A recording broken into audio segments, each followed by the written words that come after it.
बारामती लोकसभा मतदारसंघासाठी अजित पवार ॲक्टिव्ह मोडवर आलेत। अजित पवारांनी खडकवासला मतदारसंघातील रहिवाशी सोसायटीच्या संचालकांची आणि सदस्यांसोबत अजित पवारांची बैठक सुरू आहे। तर बारामती लोकसभा मतदारसंघाच्या खडकवासला भागात अजित पवार अनेक बैठका त्यांनी घेतलेल्या आहेत। 400 सोसायटीच्या संचालकांसोबत अजित पवार यांची बैठक सुरू आहे। बारामती लोकसभा मतदारसंघासाठी अजित पवार या ठिकाणी आता अनेक बैठका सत्र त्यांनी सुरू केलेला आहे। तर अजित पवारांनी खडकवासला मतदारसंघातल्या रहिवाशी सोसायटीच्या संचालकांची आणि सदस्यांसोबत एक बैठक बोलावलेली आहे। ही बैठक सुरू असून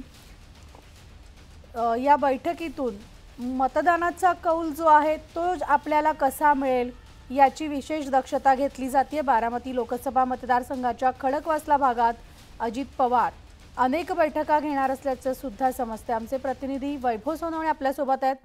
वैभव, बारामती लोकसभा मतदारसंघ हा अतिशय प्रतिष्ठेचा मानला जातोय। पवार विरुद्ध पवार लढत आहे आणि आता अजितदादांची या ठिकाणी जी खडकवासल्यामध्ये बैठक सुरू आहे, काय सविस्तर अपडेट्स?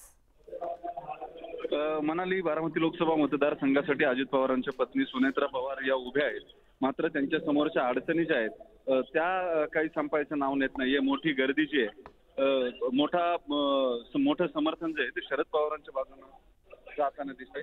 त्यामुळे या सगळ्या परिस्थितीत अजित पवार यांनी ही निवडणूक जी आहे ती प्रचंड सिरियस घेतलेली आणि या सगळ्या प्रक्रियेत आज सकाळपासून त्यांनी खडकवासला विधानसभा मतदारसंघ, जिथून गेल्या वर्षी सुप्रिया सुळे यांना फारसं पाठबळ मिळालेलं नव्हतं,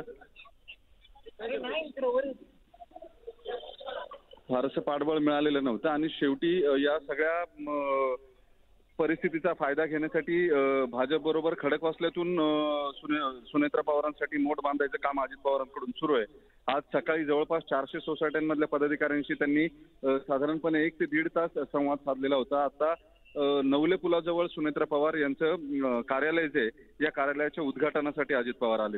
म्हणाले अगदी बरोबर आहे। आणि इतरही या ठिकाणी बैठकांचं सत्र अजित पवारांचं सुरू आहे। मात्र आता तिथल्या खडकवासला परिसरातल्या जवळपास सगळ्याच सोसायट्यांच्या संचालकांसोबत आणि सदस्यांसोबत अजित पवारांची सध्या बैठक सुरू आहे।